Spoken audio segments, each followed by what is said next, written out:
വീടും ബസ്സും ഒക്കെ മേടിച്ച് ഞാൻ ഗൾഫിൽ കഷ്ടപ്പെട്ട് പൈസയായത്. ആദ്യം തൊട്ട് കഷ്ടപ്പെട്ട പൈസയായത് വീട്. ഇതൊരു നിലമായിരുന്നു. ഇത് പറയുന്ന ജോലിക്ക് പോകണം, ഞാൻ തിരിച്ച് ഗൾഫിൽ പോകണം, ചെലവിന് കൊടുക്കണം. ചെലവിന് കൊടുക്കാൻ എനിക്ക് സുഖമില്ലാവുന്ന ഗൾഫിൽ നിന്ന്. ഹായ്, ഞാനിപ്പോൾ നിൽക്കുന്നത് കരുനാഗപ്പള്ളി കുറ്റിപ്പുറം എന്ന് പറഞ്ഞ സ്ഥലത്താണ്. നാസർക്കയുടെ വീട്ടിൽ. നാസർക്കയുടെ അവസ്ഥ കണ്ടില്ലേ? കഴിഞ്ഞ 10-33 വർഷം ഒരു വീടിന് വേണ്ടി, ഈ കുടുംബത്തിന് വേണ്ടി, ഇവരുടെ ഭാര്യയ്ക്കും മകൾക്കും വേണ്ടി കഷ്ടപ്പെട്ട് ജീവിതം മുഴുവൻ ഗൾഫിലെ പ്രവാസ ജീവിതം നയിച്ച ഒരു മനുഷ്യനാണ്.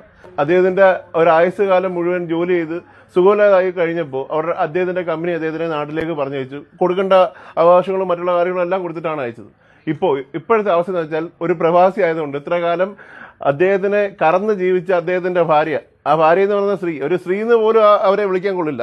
അവർ ചെയ്ത പരിപാടി എന്ന് വെച്ചാൽ ഇദ്ദേഹത്തിനെ വെളിയിലാക്കിയിരിക്കുകയാണ്. അദ്ദേഹം ഇനിയും അവർക്ക് വേണ്ടി ചെലവിന് കൊടുക്കാൻ വേണ്ടി ഇനിയും ഗൾഫിൽ പോയി കഷ്ടപ്പെടണം. ഈ വയ്യാത്ത മനുഷ്യൻ സോഷ്യൽ മീഡിയയിലും ദൃശ്യമാധ്യമങ്ങളിലും പീഡനത്തിന് തെളിഞ്ഞിരിക്കുന്ന ചർച്ചകൾക്ക് വേണ്ടി വാദിക്കാനും പറയാനും ഇവിടെ മെൻസ് അസോസിയേഷനുണ്ട്, മെൻസ് കമ്മീഷനുണ്ട്. ഇതുപോലെ പാവങ്ങൾക്ക് വേണ്ടി സംസാരിക്കുമ്പോഴാണ്, ഇതുപോലെ പാവങ്ങളുടെ കാര്യത്തിൽ ഇടപെടുമ്പോഴാണ് നിങ്ങളൊക്കെ ആണുങ്ങളുടെ കാര്യത്തിൽ ഇടപെടുന്നതെന്ന് പറയാൻ പറ്റുന്നത്.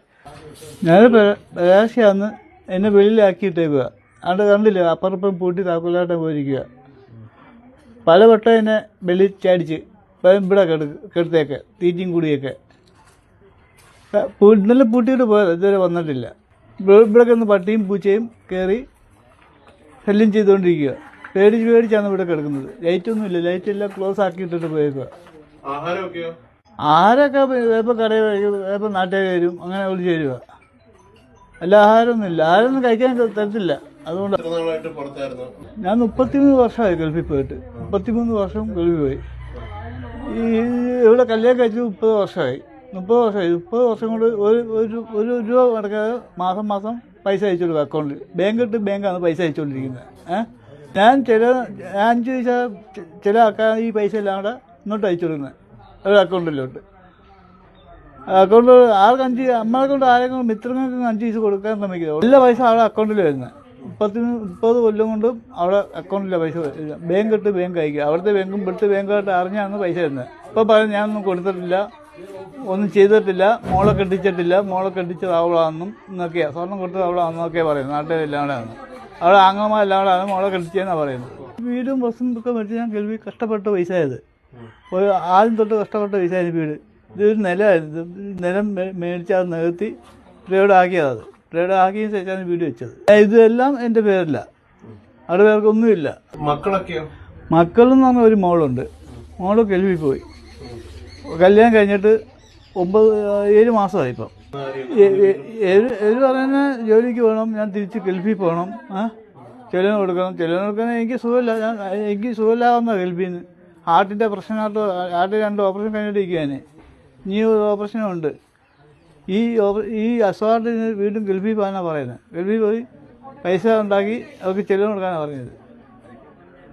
അന്നെങ്കിൽ വീട്ടിനകത്തോട്ട് കയറ്റാമെന്ന്. ഇപ്പോൾ ഈ ഇടയ്ക്ക് അങ്ങനെ നിർത്തിക്കൊണ്ട് പിച്ചാത്തിയൊക്കെ എടുപ്പിച്ച് അതിന് കുത്താൻ. എന്നിട്ട് മുളക് വെള്ളം കലക്കി ഇവിടെ വെച്ചേക്കും കുപ്പിക്കകത്ത് കലക്കി വെച്ചിട്ട് എൻ്റെ മേത്ത് ഒഴിച്ചിട്ടാണ് സാബയെ കുത്തറ എന്ന് പറയുന്നത്. പിച്ചാത്തി എടുത്ത് കൊടുത്തിട്ട് 2 തൊട്ട് അതിൻ്റെ കുത്താനായിട്ട് വന്നു ആങ്ങളെ. ഇദ്ദേഹത്തിന് ഇതൊന്നും പറയാൻ അടുക്കാട്ട് അറിയത്തില്ല. അങ്ങനെ ആരോടൊരു വഴക്കിനോ വയ്യാവലിക്കൊന്നും പോകുന്നൊരു പാട്ടില്ല ഇയാള്. കാരണം ഭാര്യ മോളെ എന്ന് പറഞ്ഞ് ജീവിച്ചു കിടന്ന ഒരു മനുഷ്യന് മിത്രങ്ങളും ഞങ്ങളൊരിക്കലൊന്നും വരിക പോയി ഒന്നും ചെയ്യത്തില്ലായിരുന്നു. എന്നിട്ട് പറയുന്നത് നമ്മൾ വെള്ളം അടിച്ചുകൊണ്ട് നടക്കുവാണെന്ന്. കാരണം പുള്ളിയുടെ സംസാരത്തിലെന്ന് വെച്ചാല് ഈ സ്ട്രോക്കൊക്കെ വന്നതിന് ശേഷം ഇച്ചിരി ഉഴപ്പിയുള്ള സംസാരമാണ്. ആ ഉഴപ്പിയുള്ള സംസാരത്തിന് ഇവര് പറയുന്നത് ഇയാൾ വെള്ളം അടിച്ചിട്ട് വന്നു കിടന്നായി സംസാരിക്കുന്നേന്ന്. അത് ഇവർക്കറിയാം. ഇവരെന്ന് വെച്ചാൽ മനഃപൂർവ്വം ഇയാളെ ആക്ഷേപിക്കുക. കാരണം ഇവിടുന്ന് ഇറങ്ങി പോണം അയാള്. എന്ത് കാരണങ്ങളായിക്കോട്ടെ, അത് ഭാര്യ ഭർത്തൃ ബന്ധത്തിലെ എന്ത് കാരണങ്ങളായാൽ തന്നെയും ഒരിക്കലും അദ്ദേഹത്തെ പുറത്തു കിടത്താൻ പാടില്ല. അപ്പോൾ ഈ കാണിച്ചിരിക്കുന്ന സത്യത്തിൽ അനീതിയാണ്. ഇപ്പോൾ ഒരു കോടതി വിധിയുടെ അടിസ്ഥാനത്തിലാണ് കുറേ കൊള്ളക്കേസുകൾ ഇതുമായി ബന്ധപ്പെട്ടിട്ടുണ്ട്. നമ്മൾ ഈ വിഷയത്തിൽ കർശനമായി ഇടപെട്ട് ഇനി ഏതെല്ലാം കേസുകൾ, ഇപ്പോൾ ഞങ്ങൾ ഇവിടെ വന്നപ്പോൾ മനസ്സിലാക്കാൻ കഴിഞ്ഞത് ഒട്ടനവധി കേസുകൾ കൊടുക്കുന്ന വ്യക്തിയാണ് അദ്ദേഹം എന്നാണ്, ഇദ്ദേഹത്തിൻ്റെ ഭാര്യ എന്നാണ്.